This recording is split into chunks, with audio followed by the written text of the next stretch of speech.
समर्पित चंद बोलो जय बोली प्रदाता की जगत के भाग्य विधाता की आरती भारत माता की जगत के भाग्य विधाता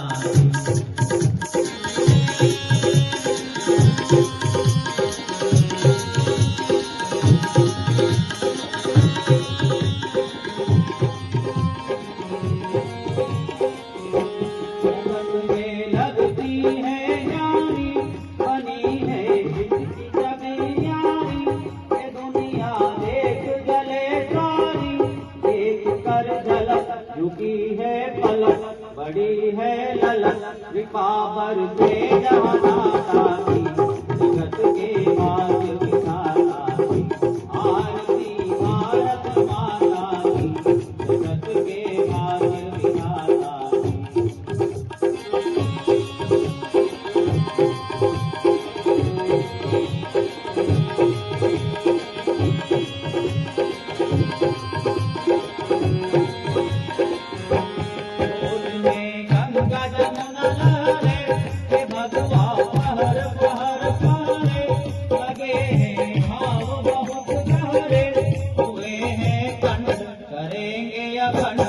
देकर दंड मौत पर देती दाता की जगत के भाग्य विधाता की आरती भारत माता की जगत के भाग्य विधाता की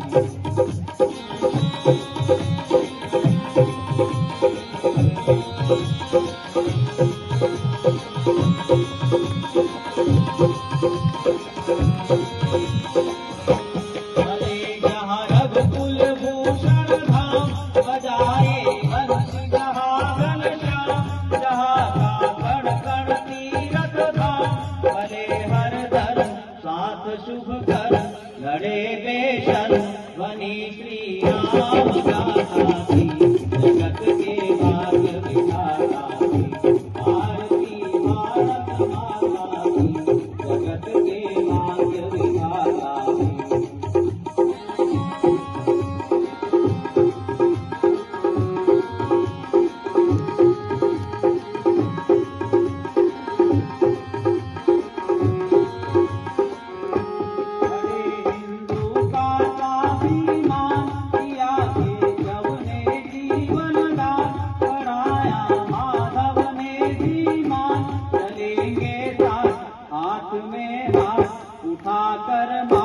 शपथ गीता गौ माता की जगत के भाग्य विधाता की आरती भारत माता की जगत के हरिओम। जय जय श्री राम। आवाज नहीं आई, थोड़ा सब लोग बोलिए, माताएं भी। देखते हैं किसकी आवाज में दम है। मेरी माँ की आवाज में दम है या हमारे यहाँ पूर्वजों के आवाज में दम है। जय जय श्री राम। जय श्री राम। भारत माता की, भारत माता की। मंच पर उपस्थित वंदनीय अतिथि मां, पूज्य संतगण, विशिष्ट अतिथि डायरेक्टर साहब, बहन नीरज जी और इस हिंदू आयोजन समिति फिनतर मंडल के अध्यक्ष आदरणीय कुलदीप जी, सामने उपस्थित वंदनीय मातृशक्ति, समाज के सज्जन शक्ति। आज हम सब यहाँ हिंदू सम्मेलन कार्यक्रम उपस्थित हैं। सिर्फ सम्मेलन कार्यक्रम उपस्थित नहीं है, बल्कि अपनी चेतना को जगाने के लिए, अपने अस्तित्व के लिए, आने वाले भविष्य को तय करने के लिए हम सब एक हिंदू की भूमिका में इस महासम्मेलन में उपस्थित हैं।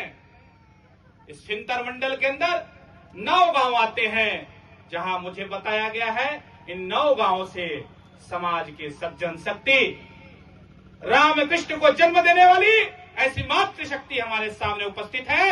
आप सबको मेरा बारंबार प्रणाम।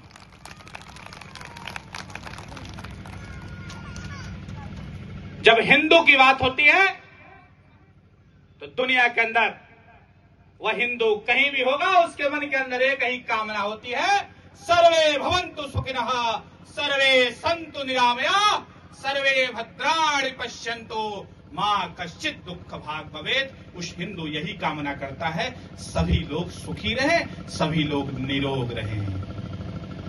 इस दुनिया की पूरी धरती पर भारत का ही व्यक्ति, वह हिंदू ही कहता है विश्व का कल्याण हो, पूरी दुनिया का मंगलमय हो। ये कामना किसी के अंदर है तो वह हिंदू के अंदर है, इसी को हिंदू कहा जाता है।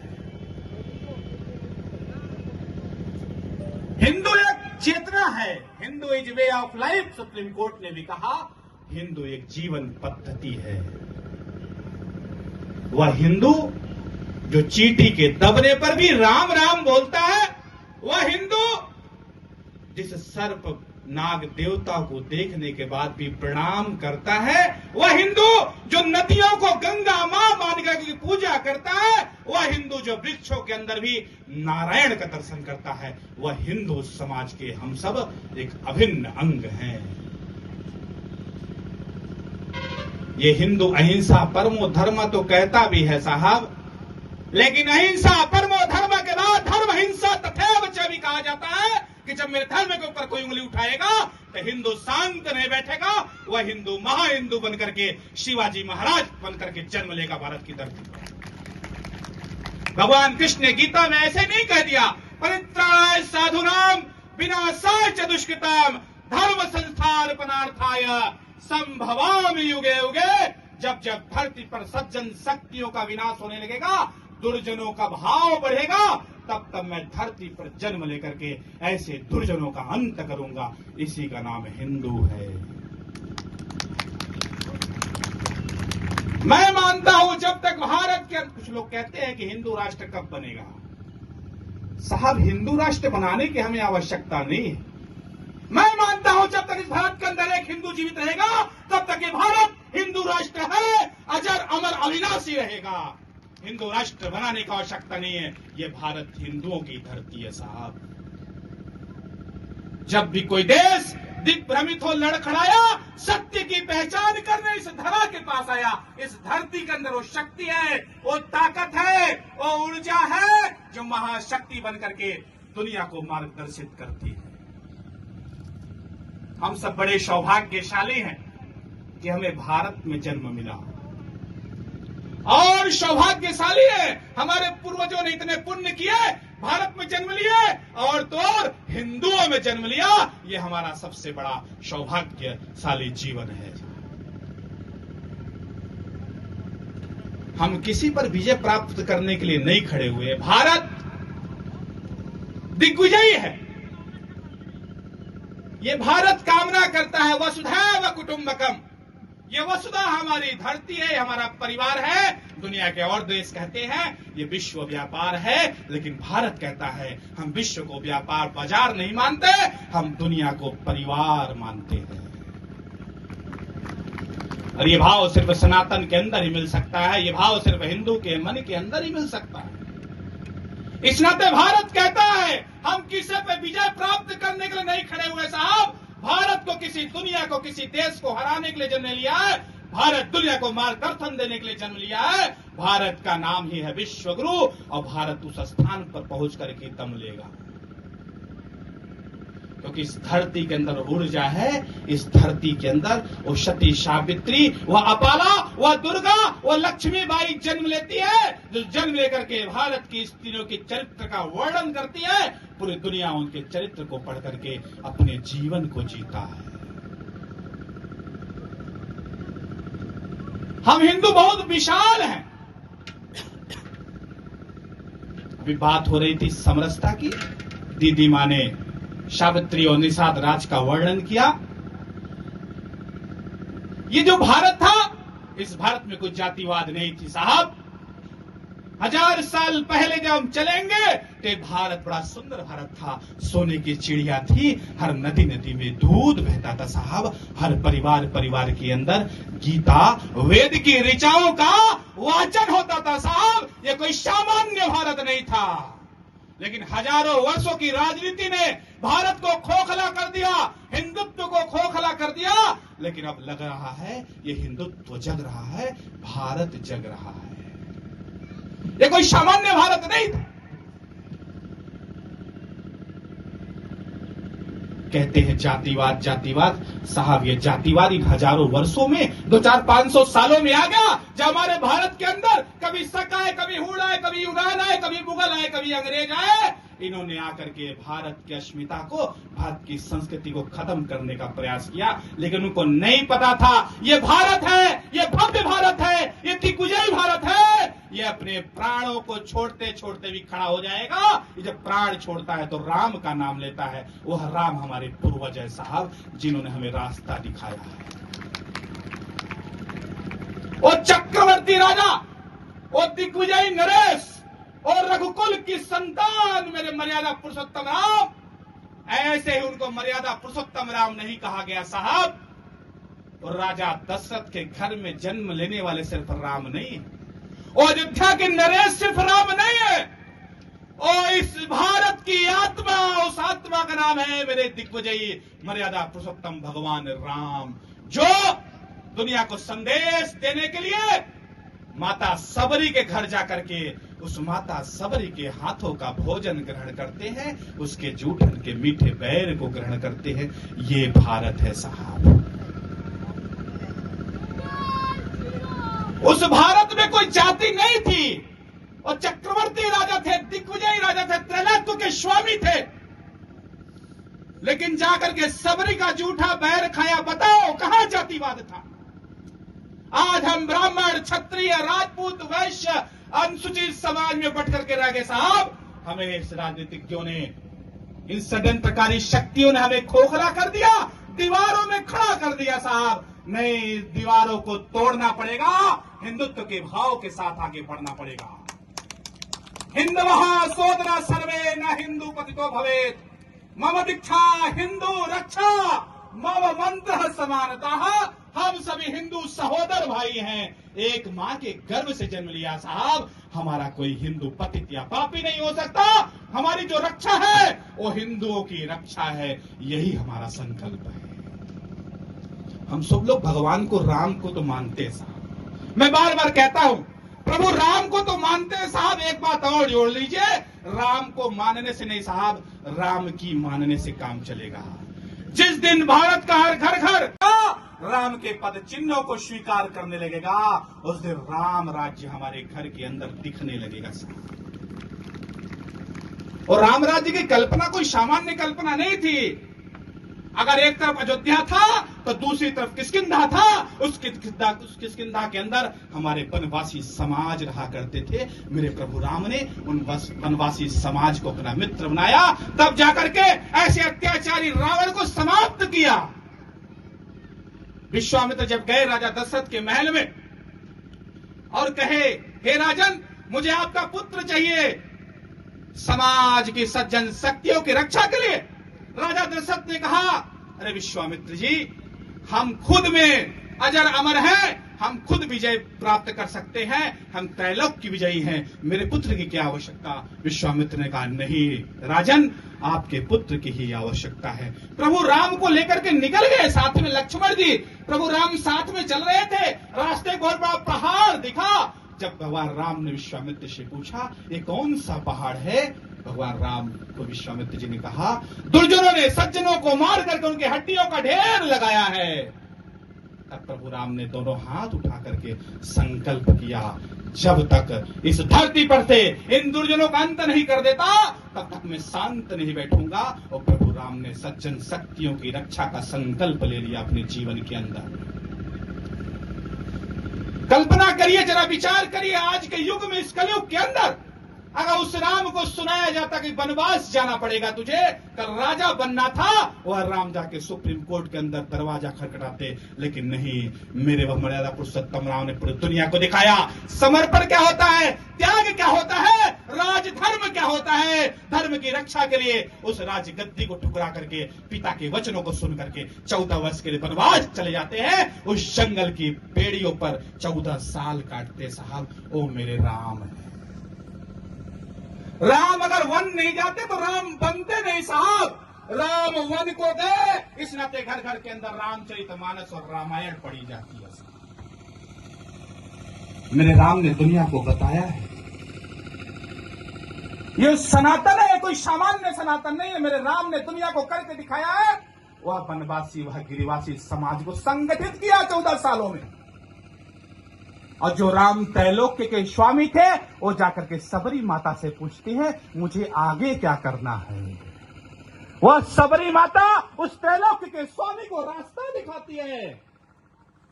ये हमारा सनातन था साहब। हम जातिवादी में नहीं थे, लेकिन हमें कुछ लोगों ने उसमें तोड़ दिया। मेरे राम ने सबरी का जूठा बैर खाया तो निषाद राज को गले लगाया। वह मल्लाह बिरादरी, वह केवट समाज के व्यक्ति ने भगवान राम के पांवों को धुलने लगे। प्रभु राम ने कहा खड़ा नहीं हो पा रहा हूं। केवट ने कहा मेरे सर पे हाथ रखिए, उसका भी उद्धार हो गया। दुनिया को बताया साहब, अलग अलग मत बटो, ब्राह्मण क्षत्रिय वैश्य संस्कृति समाज में मत बटो, न टूट जाओगे, समाप्त हो जाओगे, दुनिया के नक्शे में कहीं देखोगे नहीं। इस नाते भगवान राम की बातों को मान करके हम सबको अपने अंदर वो मन के अंदर भाव प्रस्तुत करना पड़ेगा कि हम सब हिंदू हैं। इस भाव के साथ समाज के अंदर, परिवार के अंदर हम सब चलेंगे, तब जाकर के राम राज्य की कल्पना को साकार कर सकते हैं। राष्ट्रीय स्वयंसेवक संघ जिसकी यात्रा 100 वर्ष पूर्ण हो गए, डॉक्टर साहब ने कहा मनुष्य तो हजारों करोड़ों है, लेकिन मनुष्यों के अंदर भी अतिरिक्त बुराइयां है, उनको छांटने का काम कौन करेगा? वह संघ की शाखा करेगी। नर से नारायण की यात्रा का नाम राष्ट्रीय स्वयंसेवक संघ है। वो व्यक्ति शाखा के अंदर आएगा, उसके मय को समाप्त करेंगे, उसके असत्य को सत्य में बदलेंगे, उसको देशभक्त बनाएंगे, तब जाकर के भारत का उत्थान हो पाएगा। संघ वो 1925 से करना प्रारंभ किया, आज 100 साल हो गए। पूरी दुनिया के अंदर रिसर्च हो रहा है, what is RSS, what is RSS. आज दुनिया के किसी मंच पर अगर शुरुआत होती है तो संघ के नाम को लेकर के शुरुआत होती है। ये संघ की यात्रा कोई आसान और बड़ा सरल यात्रा नहीं थी। जब संघ की स्थापना हुई तो लोग हंसा करते थे, ये डॉक्टर चला है देश को बदलने के लिए, लेकिन उनको नहीं पता था वह डॉक्टर जो छोटा सा बीज लगाया था, आज वह बीज बट वृक्ष बन करके दुनिया के सामने खड़ा है। उस बट वृक्ष का नाम है राष्ट्रीय स्वयंसेवक संघ, जिसके स्वयंसेवक कार्यकर्ता स्वयं के लिए नहीं जीते, वह भारत के लिए जीते हैं, भारत के समाज के लिए जीते हैं। मैं रहूं या ना रहूं, ये भारत रहना चाहिए, ये उनके अंदर भाव होता है। तन समर्पित, मन समर्पित और यह जीवन समर्पित, चाहता हूं देश की जननी तुझे कुछ और भी दो। इस भाव से संघ का स्वयंसेवक कार्यकर्ता काम करता है। संघ अपने काम में लग गया कि हिंदू समाज को संगठित करना है, कारवां बढ़ता गया, बढ़ता गया, बढ़ता गया। जो कभी नेता उस रावी की तट पर खड़े होकर के कहा करते थे भारत को टूटने नहीं देंगे, अलग से कोई देश नहीं बनने देंगे, उन नेताओं ने जाकर के उस प्रस्ताव पर साइन किया और पाकिस्तान हमारी धरती को बांट दिया, अलग से देश बना दिया।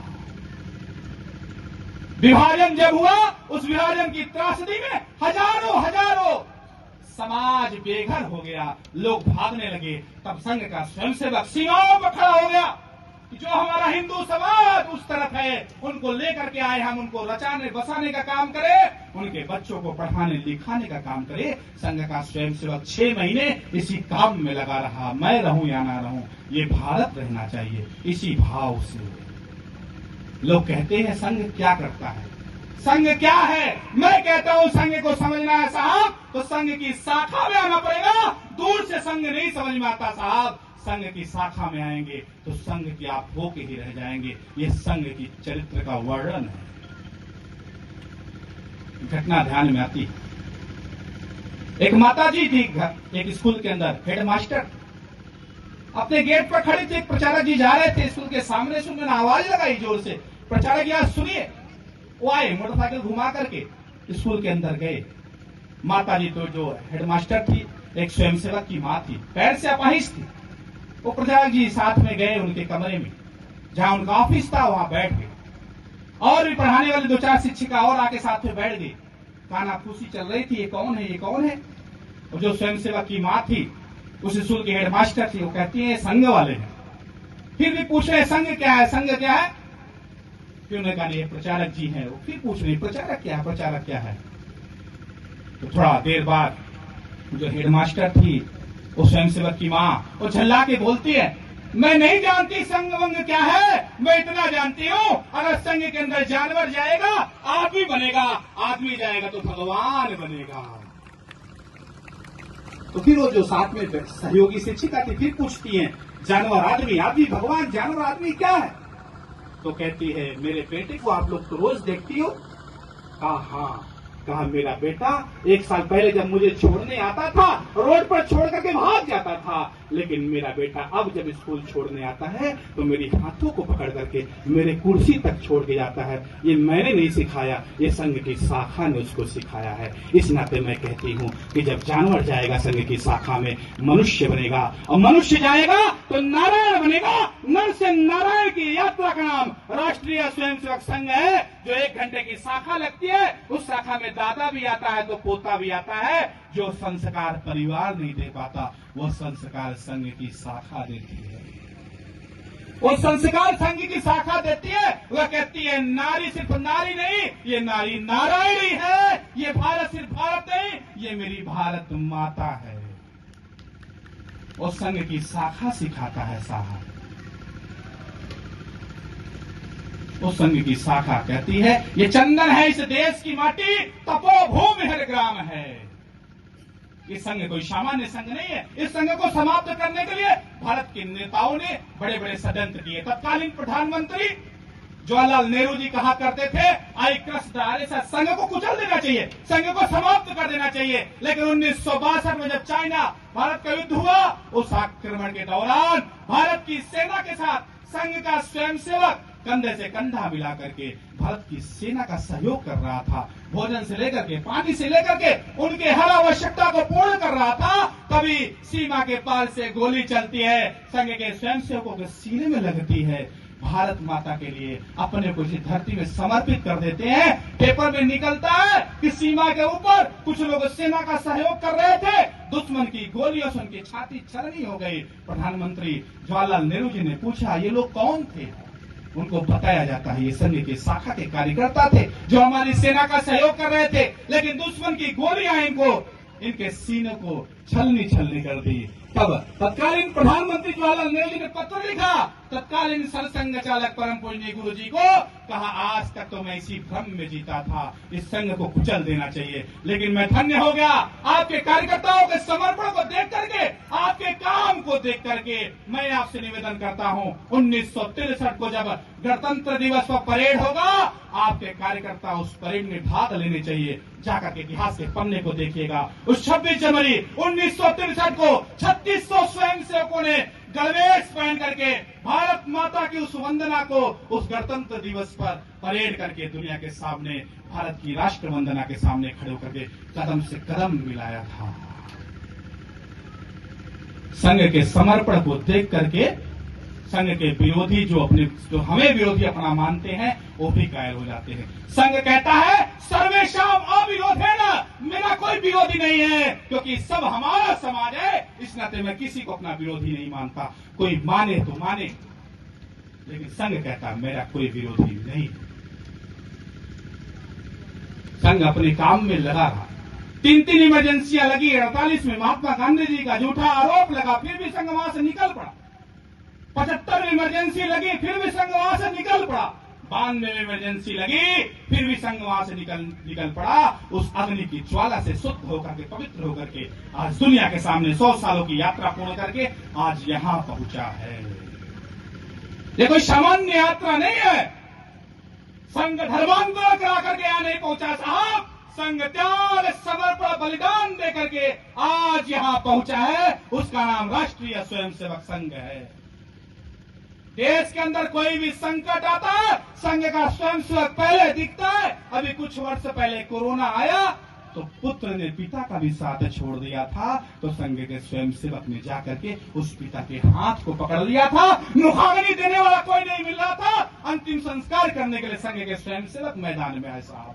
जब सब लोग घरों के अंदर बंद थे तो संघ के कार्यकर्ता रोड रोड पर हॉस्पिटलों में घूम रहे थे कि हमारा समाज बच जाए।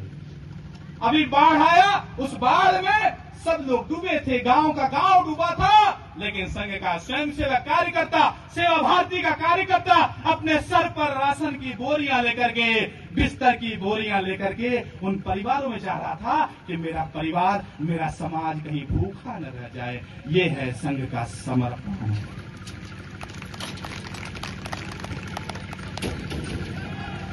यहां माताएं बैठी है, मैं आपसे आग्रह करूंगा कि भगवान ने अगर किसी को ताकत दिया है तो आपको ताकत दिया है कि अपने गर्भ से आप राम कृष्ण विवेकानंद को जन्म दे सकती है। आप किसी सती सावित्री से कम नहीं है। इस नाते परिवार को संभालने का काम, परिवार को बनाने का काम अगर किसी ने दिया है, सौंपा है परमात्मा ने, सिर्फ आपको दिया है। आपको खड़ा होना पड़ेगा अपने परिवार की रक्षा के लिए, अपने गांव की रक्षा के लिए, क्योंकि षड्यंत्र बहुत चल रहे हैं, जिहादी बहुत बढ़ गए हैं इन क्षेत्रों के अंदर। हमारी बेटियों को लेकर के निकल पड़ते हैं। हमें जगना पड़ेगा, अपने बेटियों के भाव को बदलना पड़ेगा, उन्हें सती सावित्री बनाना पड़ेगा, उनको सिया बनाना पड़ेगा कि रावण के महल में जाने के बाद भी उस रावण को हिम्मत नहीं हुई कि उस मां को छू ले। ऐसी बेटियों को खड़ा करना पड़ेगा, नहीं तो आने वाला कल हमें माफ नहीं करेगा। ऐसे लव जिहाद से अपने बच्चियों को बचाना पड़ेगा, उनको बताना पड़ेगा कि तुम्हारा कर्तव्य क्या है। ऐसे लैंड जिहाद से हम लोगों को खड़ा होना पड़ेगा, अपने जमीनों को बचाना पड़ेगा, नहीं तो आने वाला कल हमें माफ नहीं करने वाला है। इस नाते कहा गया है, संघे शक्ति कलो युगे।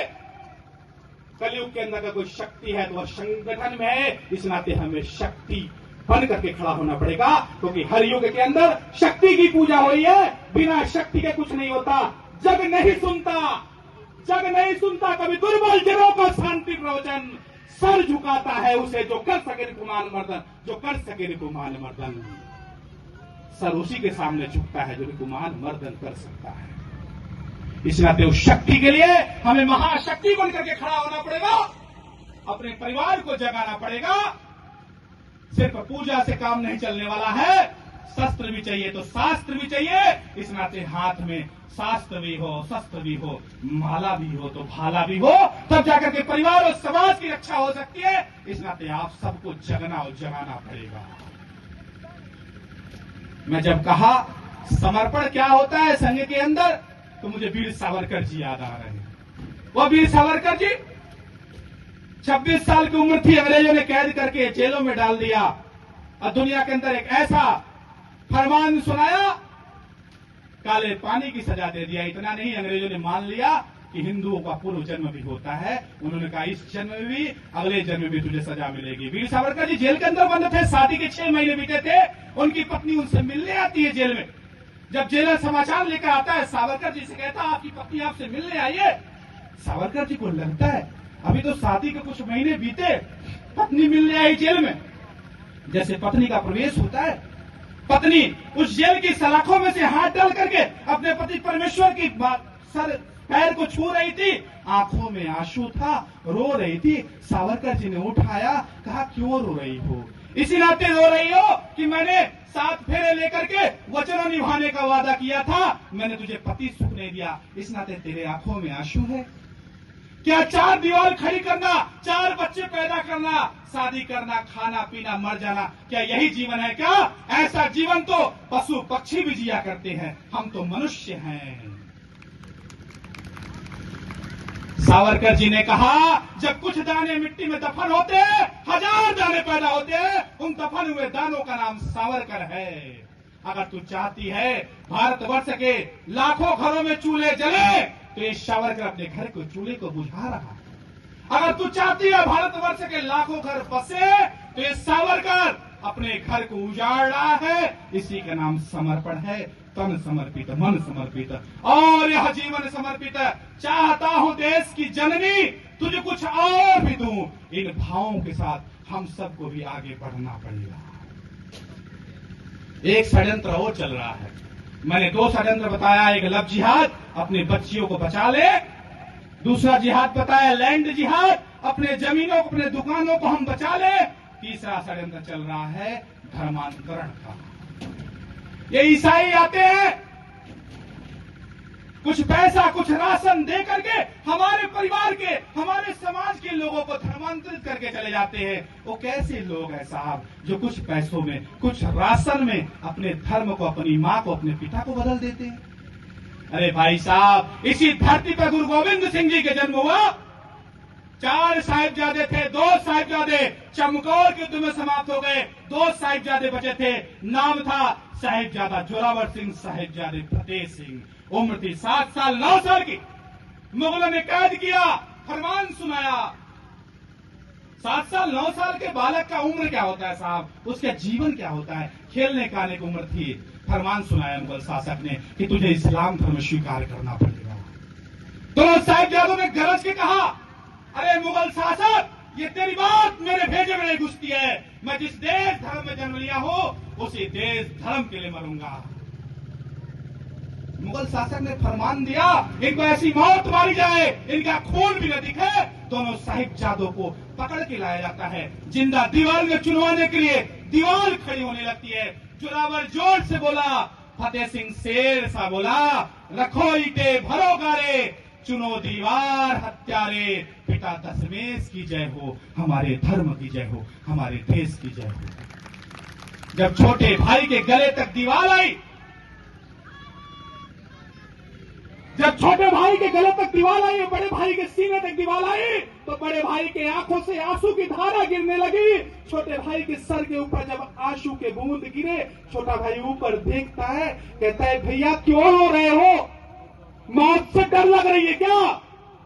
हम तो धर्म को बचाने के लिए अपने जीवन की बाजी देने वाले हैं। बड़े भाई ने कहा नहीं, इस नाते नहीं रो रहा हूं छोटे कि मेरे सामने दीवार खड़ी हो रही है, इस नाते रो रहा हूं। काश मैं मां के गर्भ से छोटे बेटे के रूप में जन्म लिया होता, ते दीवार मेरे पहले गले को छूती, तुझे बाद में छूती तो मुझे गर्व होता।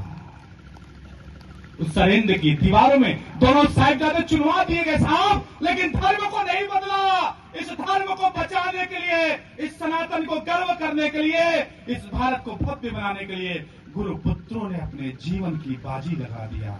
तब ये भारत खड़ा है।